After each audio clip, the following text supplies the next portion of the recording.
Good morning, friends. Happy Sunday. So it is about 8:24 in the morning. I am just getting ready to do some Nearpods with our Everglades stuff, and I thought I would take you along with me. I'm going to go back and forth between Google Slides and Nearpod and Epic, and I thought you might want to see how I create some Nearpods. Our district does use Google Slides, so I'm going to kind of cut and paste some of the stuff from our Google Slides and put those into a Nearpod. So it's kind of back and forth. I will probably mess up a lot because this process usually takes me a bit of time, but I am kind of a perfectionist when I can do stuff like this because I share it with my team. So I want it to be really valuable and useful.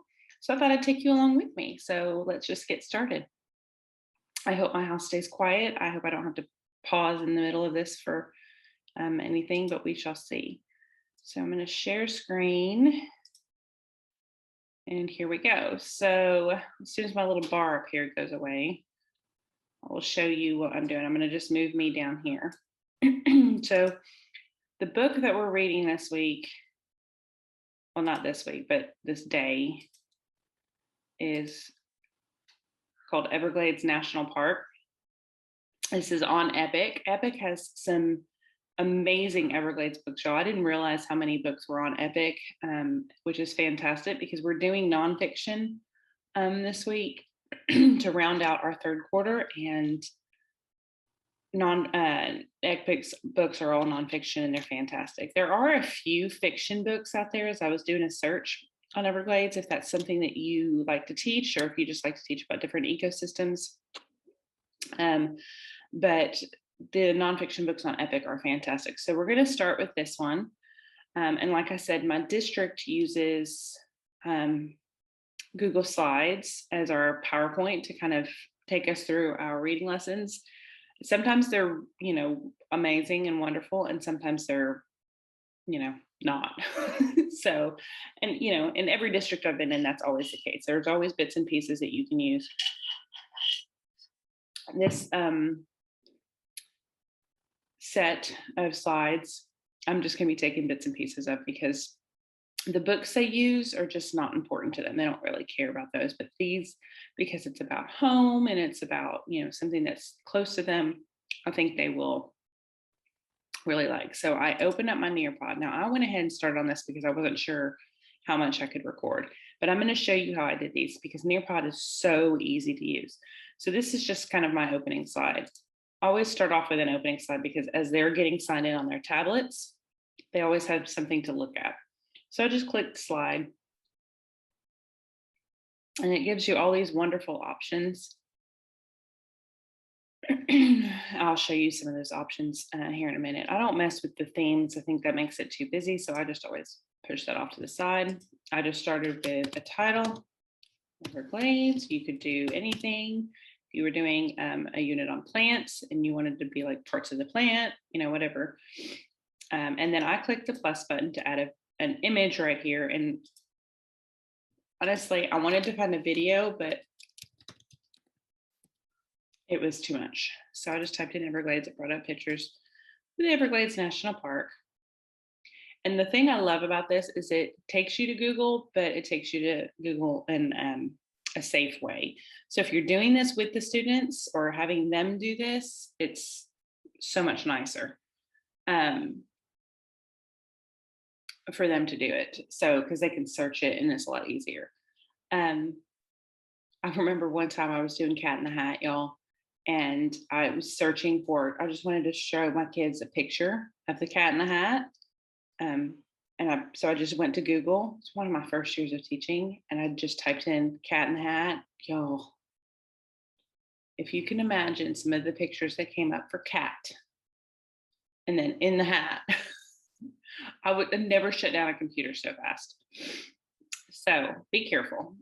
Anyway, I think this was the picture I chose. I'm going to choose a different one. Let me choose this one just to show you.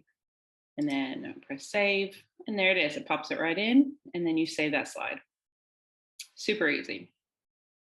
So that's that slide. That's my first slide. I always have that opening slide. And the great thing about a Nearpod is you can click on any of your slides and you can press convert to draw it. And then when your students open it up, they have the ability to draw. So this is a virtual field trip. Is another thing I love about Nearpod. So let me delete this slide real quick.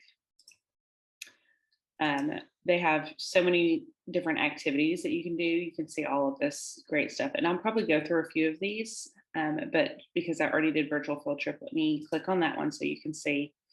And you just type in your destination, which mine was the Everglades. I just wanted to capture their interest, let them explore. This is a great time for me to make sure that some of my students that are having trouble getting into the Nearpod, while my other students are getting to explore and not sit there waiting. They get to do the little virtual field trip, and then I can walk around and make sure everybody's ready to go for the lesson. So there's all these great images that come up. I think I chose the Shark Valley. This is the one I chose because that's like a nature walk that you can go on in the Everglades. Let me just pop this one in, and you can preview them before you pop them in, or you can just click on them and pop done. When we were doing our inventors unit, I clicked on an airplane junkyard and I let them explore an airplane junkyard for 3 or 4 minutes. And I had them come up with ideas of things that they could build before we read the story Maggie Moon. Y'all, that got their interest so much. So now when they click on it, this is what pops up on their screen, and they can spin around on the tablets. They can pinch and zoom in and take a walk through all these places, y'all. And some of our kids have never been to places like this. They don't know what this is like. They've only seen pictures of it. So this is a little bit more of a real version for them so that they can kind of get to explore. And they might have just thought, oh, well, that's just the ocean. That's just the beach. But no, this is the Everglades. So it's kind of a neat, my son just walked in. It's kind of neat to explore. See the Everglades? What do you need? One moment, friends. Hold on. I will be right back. Nope. Okay, I apologize. Mommy duties. So let me, go back. Yes, I'm using Zoom to record because I thought it was about the easiest to do. So yes, this is a great feature that we have to do virtual field trips. So I would just click done and put that in there. And it automatically gets it right in there. And then when your students are in that Nearpod, they have the virtual field trip to go to. So I'm going to go ahead. Actually, I might leave that one in there for a little bit and decide. The Shark Valley one, y'all, is so cool.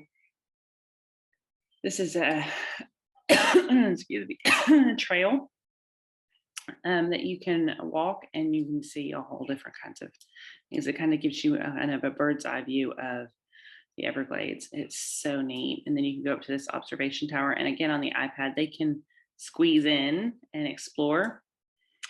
So that's neat. So it just kind of gets them excited. Now this is where I'm differing because I'm taking it back from the Google Slides, because it's just a little easier for me to go from Google Slide to Google Slide at the moment because I want to put links in. So this slide, I want to have a link to the book on Epic. So in order to do that, I'm just going to put that picture. I'm going to insert that picture that I took. I just took a screenshot of that book and put it on Nearpod. I thought I could just get it into Nearpod, but I can't. So I'm going to put that in there on our slides. And then I want to put their purpose for reading back in here, which I copied and like took a snipped from the slides just a minute ago. I want to put their purpose for reading over here, which I think it's this one. So having them listen to what is the main topic, and then using a note taker to annotate while reading. And we're sort of going to do that on our Nearpod. We're going to kind of go back and forth on our Nearpod and use a reading note taker. So that'll be on there, but this I want to have a link, which will be fussy to open, but once I sign in, it should work. So I'm just going to come over to copy link, and as long as I'm signed in, it should work okay. Oh, no, it's this one. So now I want to link this picture so that all I have to do is tap on it and it'll open it up. I don't have to having separate tabs and everything. So I'm just going to right click and go down to link. Where's my link button? Why is my link not there? Okay, hold on. Link. Did they change it? Okay, let's try to insert. Insert link. I don't know why I did that. Used to just did that. Maybe it's because it's a picture. I don't know. So now that link is there. Roundabout way to do it, but there it is. So now if I tap on it, when I'm in presentation mode, it'll take it right to that Get Epic book. And there we go. So now that that link is there and they're going to read the story or they're going to listen to the story, we're going to pause throughout the story to be talking about some of the things because we're going to be using our reading note taker. So this slide right here, I want to insert in my Nearpod, but I also want to change some of the things on this slide first. This was the slide that my district put out. However, friends, it's talking about a book that we're not reading. So I needed to change all of that. I already changed the title. I think the book that they were doing was something about plants. It just wasn't a very interesting book. So I want to insert another blank slide. And I'm going to put it right here, and I'm going to put a specific page from the book so that we can talk about it. Upload from computer. And it was this page, and we're going to talk about information from the text. So I'm going to point out to this page. So after we've read, make that a little bit bigger. We'll go back and we'll talk about this page. We'll talk about what information we're getting from the text and then what information we can get from the pictures. Because that's the purpose for reading, is seeing that the pictures and the text give us key details. And then I can go in and I can edit this. So I'm going to take out trees or plants. They're the biggest plants. Now I'm going to go back to that page in my text and see what I want to say. You will likely see marsh birds on your visit. Many birds make their homes here. How many? More than 360 kinds. These 4 kinds of birds wade in the warm, shallow water. Why? Their food is in the water. Some birds rest here during migrations. Okay, and then it gives us the 4 different birds. So some information from the text. There are many kinds of birds. Everglades. And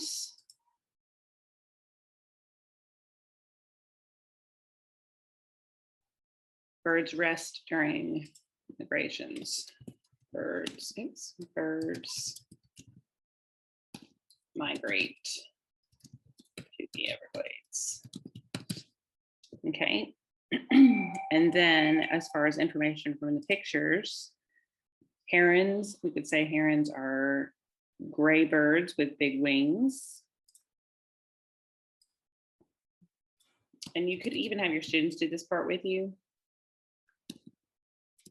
The heron, gray, big wings. Spoonbill has a funny, let's see.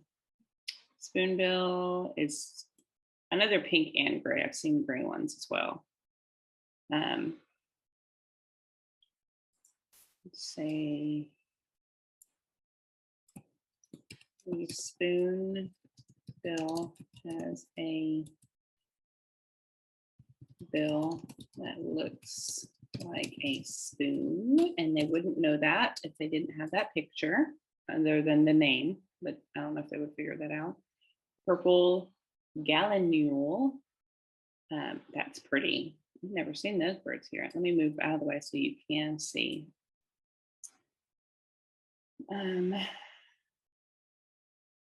It's very colorful. Purple gallinule, very colorful. Maybe let me make sure I spelled that right. Gal in mule. Sorry, that's not right, Michelle. Okay. Very colorful. And then one more, the ibis walks in water. Those are the ones that we see in our backyard a lot. Those things tear up your yard, y'all.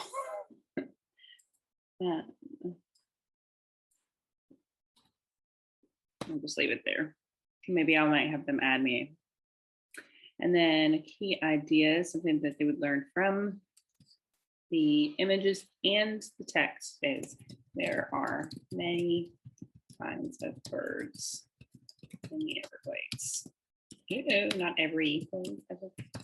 Okay.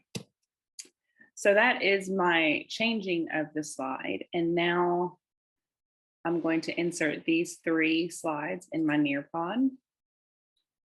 So I upload files. Go to my Google Drive. Let's hope this works, because one time when I did this, it did not. Now, most of the time it does work for me, but we shall see.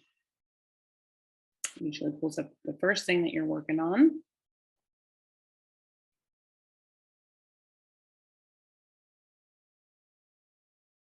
Any day now. There we go. Key idea slides. I select it. And then you can have it upload as slides or PDFs or individual slides. And I want individual slides. So whatever I created in Google Slides now goes into the thing. Hold on one second. It's done. Go get the box. All right, so file processing. So it is a great way to incorporate Google Slides into your Nearpod. And there they are. Like I said, I could click on any of these and convert them to Draw It. And I wanted to show you, I don't know if that note taker is on here. Do you have a Model T chart? Let's see what the Model T chart looks like. Okay. Hold on, friends. I got to go give my son some milk. Okay, sorry. So this is the model chart. It's just what I just altered. So that's not using that. There's also this is the reading note taker that they have us use. I've used this before where I've just printed off this page and then the students use sticky notes. So this page goes in like a plastic protector, so I'm not wasting paper, and then they just use sticky notes. So I'm thinking about just putting this in just the slide in Nearpod. So maybe like right here, having them ask questions about the text. So I'm going to add a slide. I'm going to make it a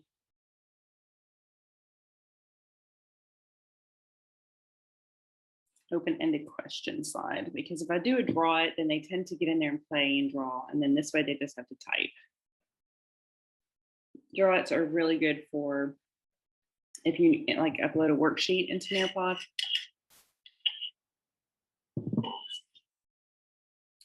I'm just going to type in my question. What are some questions you have about the text?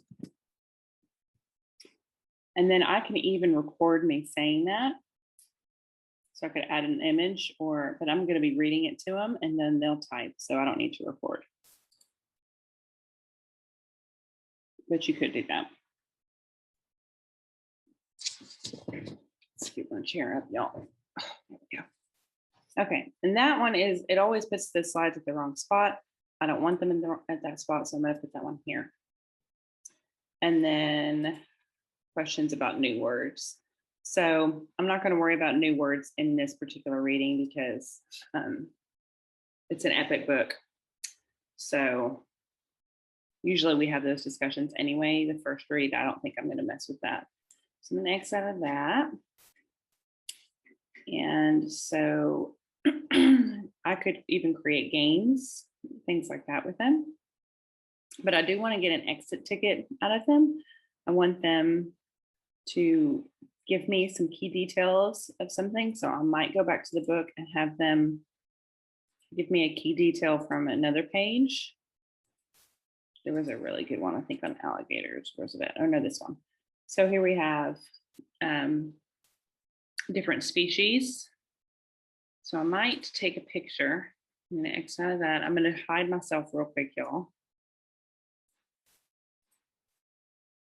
And I'm going to take a picture. Okay. Hope that doesn't show up too badly on my picture. And I'm going to have them do their own key detail. Let's see. Information for text. I can build that chart. I don't need that. Okay, so I'm going to have them do their own response. So I might do the open-ended question again and have them just give me a key detail. And we've been on key details before. So they should be able to give me several key details. I'm going to see if this works. Let's add an image from the computer. I just did. It should come up as recent. There we go. See if that works.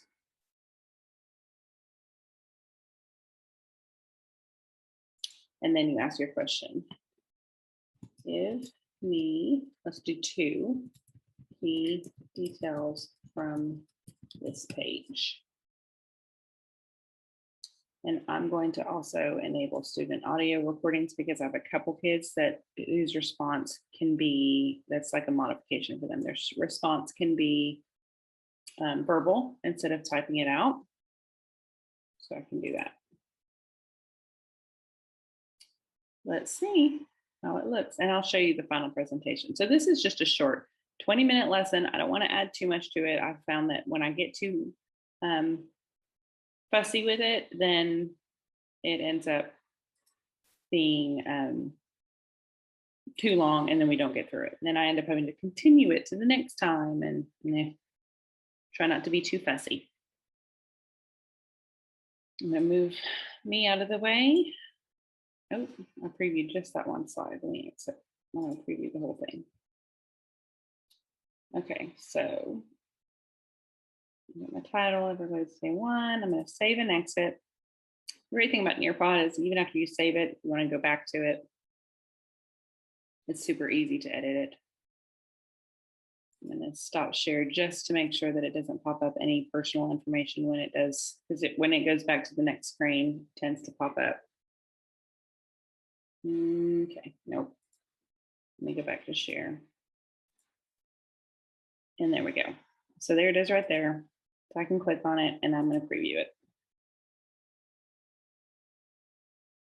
That's it. All I did was take some of the slides, some of the information that our district created. I cut and pasted what pertains to us. There was one other slide that I want to add in. I might go back and add in talking about why we have a purpose for reading. I might add that back in. So there's our opening slide.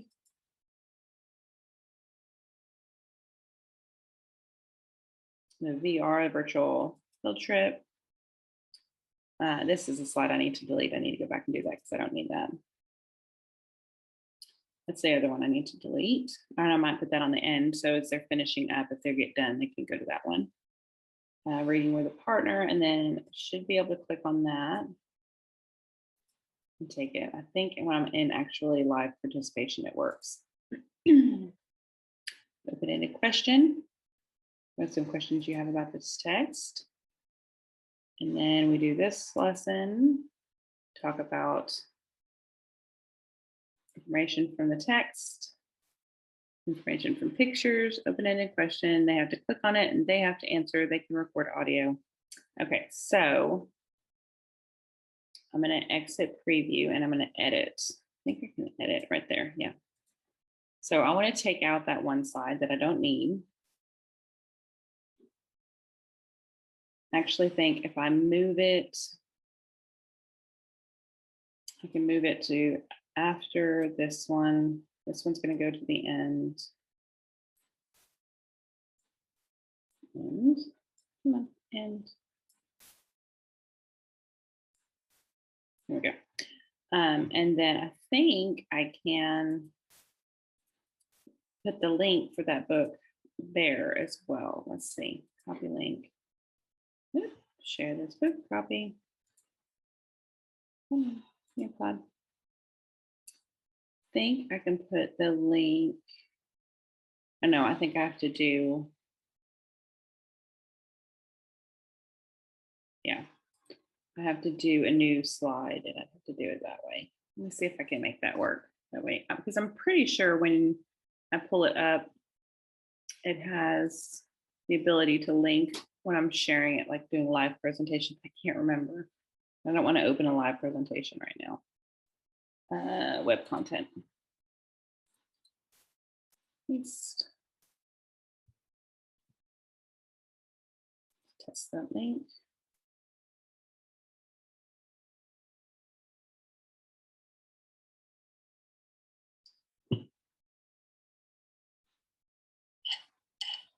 It works. Okay, so the link works. You just have to make sure that you're signed in on your computer, which I am signed in. So when I press start reading, it should pull it up. If it doesn't, you just sign in real quick. You don't want the students to click it though. You want them to just have eyes up. Yeah, because then it's all goofy for them. Let's see what it looks like when I put that one in there, because I need to delete that one slide. Okay, so let me delete this slide.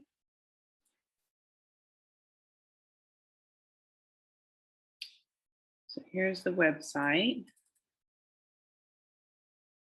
I wonder what that looks like. Oh, okay, so it just has the epic thing in. So we just want it right here. There we go.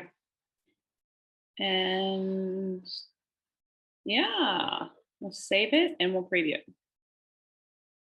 Just make sure all those changes are in there. Super easy. And there's so much you can do with Nearpod. Literally one day I wanted my kids to do a game on Nearpod and I created it real fast during lunch. It was 10 questions. It was a math game for review. And it was called Time to Climb. I'll show you that one here in a second. I think I showed you before. So super, super easy, very teacher friendly if you're not tech savvy. Plus, they have so many that are already pre-done. I could share this one to the web and then people could have access to this one. All right, so preview, there we go. Field trip to get their interest while I sign kids in, talking about our purpose for reading. Click here to open the web page. Open-ended question after we listen to it. Having them look more closely at a particular page, talking about information from the text. Again, this is all review stuff that we have done. Putting in an open-ended question that they can respond to from this page, and they can respond orally. They have to submit it, and then while we're waiting on everybody, they can explore this. Good deal. I think we're good. So now I know what you're asking. I know what you're thinking. You're thinking, how do my students get access to this? Well, on our iPads, they have their Nearpod app. And so they just open the app. And when I share it, I always do live participation. And it gives, here I am launching a live participation. It gives a code. So it pops up on my screen in my classroom and they just type in the code. And then when it's on their iPad, the great thing about Nearpod that I love is that there's the code. The great thing about Nearpod, is that I control the slide switching. So they can't go in, if you have kids, let me exit screen share. If you have students that are a little bit more mischievous. And when you share stuff like that, they want to do the slides and they want to just hurry up and go through it. Nearpod doesn't let you do that. You're the teacher, you're controlling it. So you're pressing next, you're pressing next, you're pressing next. The only thing for us that does not work, and it's because our district has it blocked, when I add videos, if it's a YouTube video, it will not play. It doesn't matter what kind of trickery we have tried to use to fix that. If we are on the school Wi-Fi, YouTube will not work. And there are some amazing videos, some of the alphabet videos that I absolutely love on YouTube, and they won't play no matter what through any device connected to our school mobile Wi-Fi. And that's just the way they have it set up. It stinks because I don't think that they realize how much is out there for teachers, but I get why they do it. I get that they do it because it's a sheer protection thing. Because if they gave students access to YouTube, there's all kinds of things that they could be watching that they don't need to watch. It's inappropriate. So that is in Nearpod. I'm going to set up and do the rest of the week's Nearpods, and I will hop back on and show you what those look like. It's going to be very similar format where we have hopefully a virtual field trip or some kind of cool video. Now, when I do set up the videos, I just play them in front of room because they will not play on the student iPads, like I said. So I'll play in front of the room. So the cool thing about Nearpods is it'll say your teacher's playing this video, eyes up. So they'll go from here and realize, oh, I got to look up at the screen. So I'll show you what that looks like, and I will check back in with you guys in a little bit. Okay, friends, so everybody in my house is awake. So I'm going to try to make this quick so that we don't have too much noise going on in the background. I created one more Nearpod before breakfast, and so I'm going to work on the last two for the week. And I think that we're going to be getting some books in, some nonfiction books on the Everglades. So that might change what we're doing, but I don't want to not have something in case. So let me show you what I did. Okay, so where's my Nearpod at? Nearpod, here it is. So this is the Nearpod I just created. So we did the Everglades on Monday, and then on Tuesday, my plan is to do Everglades animals. So we're going to start with the alligator because it's always really fascinating for them to learn about animals. It's great to pull in nonfiction features, which is what we're doing Wednesday and Thursday, comparing text and doing some nonfiction features. So we're going to do alligators on Tuesday. So this is an Nearpod. Again, I just use that basic slide format. Instead of just inserting a picture, I inserted a GIF, same way I did before. And then this time I found a video. This is a quick 2-minute video. It has some really cool things, images of alligators eating and coming up out of the water. So I thought that was really neat, kind of capture their interest. This is one of our slides. So we're going to be reviewing the main topic, the key details that we do on Monday, and then we're going to be talking about what is the author trying to tell us? What do the author want us to know? Then we have our epic book titled Alligators. We'll be reading, and then we're going to go back to these 3 pages in the epic book and talk about what is the topic of this section. I specifically left off the heading page that is in this book because it talks about alligators and how they're great hunters. So then we're going to do, this is another one of our slides. I don't know if I'm going to really like it, but I did put it in there.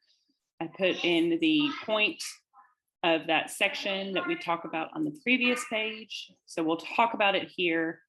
And then, so I put that on here, and then they're going to give me 3 facts from this section. So we'll go back to the book, flip back over to the book, talk about 3 reasons why the author said that alligators are great hunters, and then close it out.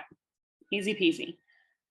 And then I was going to put a virtual field trip on the end for them to do, but I'm not going to mess with it on this one because I couldn't really find one I liked showing off alligators. So that is the Tuesday one. Now we did order a couple books from Amazon that should be in by Wednesday, but I don't want to take a chance on them not being here. So I am going to pull up some ReadWorks, and there's a book on learning A to Z that I think I can stick in there. So I'm going to do some of that. My husband took my daughter and her friend to Starbucks for kind of a morning coffee treat thing. So I have a little bit of time before I have to do some grocery shopping. So I will check back in with you guys in a little bit. Okay, friends. So I just finished up the reading plans, and I thought I would share with you what I did.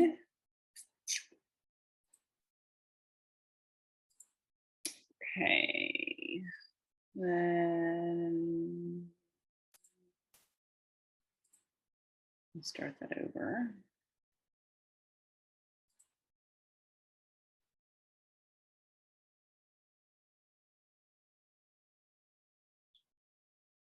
Okay, friends, so I just finished up the reading plans for the week. I showed you the Everglades story day 1 and the alligators Nearpod that I created this Wednesday. So that's going to be the Everglades book on reading A to Z. Here it is. So if you have reading A to Z, you know you can project those books. So I'm not going to mess with trying to create a Nearpod out of this when we can just project it and, you know, write on there. But I did create 2 things to go with it. So I don't know if you can see me in that top corner, but this is one of the little activities to go with it. I'll show it to you. But in order to save paper, like I told you before, we try to do as much digital as we can. Since our students don't have access to this, and it doesn't sort, it's just something I can show full screen. I could technically write each one of these things, but if you know 6-year-olds, they're not going to sit while you write all of that jubbly too. So I took this idea, let me move that back out, and I created a Jamboard and something on Smart Learning Suite. So 2 options for the teachers so that they could sort details that go with the main idea. One is this Jamboard, and I just screenshotted that little section, and then I created sticky notes, and I have a Jamboard for each one of my students. I have 2 students that will probably not be doing this, so 20 should be enough slides. It will not let you add any more than 20 slides. I don't know why. But then this way they can sort these different details into these different topic areas. If that isn't working, and what I'll do is I'll have my students, I'll share the Jamboard, and I'll have my students pick their number. So if they're number 1, then they would go to number 1. And then if they're number 4, they would open up slide 4. I thought there was a way where you could title a Jamboard, and maybe I just didn't do it correctly, where you could do a different Jamboard, a different name. But I think because I duplicated it, it won't work. I don't know what I did. But when I saw that, I was like, okay, that's a little complicated. So let me turn to my friend's Smart Learning Suite. And I created a main idea sort. I could only do a sort for 2 of the topics, which is okay because again, they're 6. So Smart Learning Suite is super easy. I just plugged in the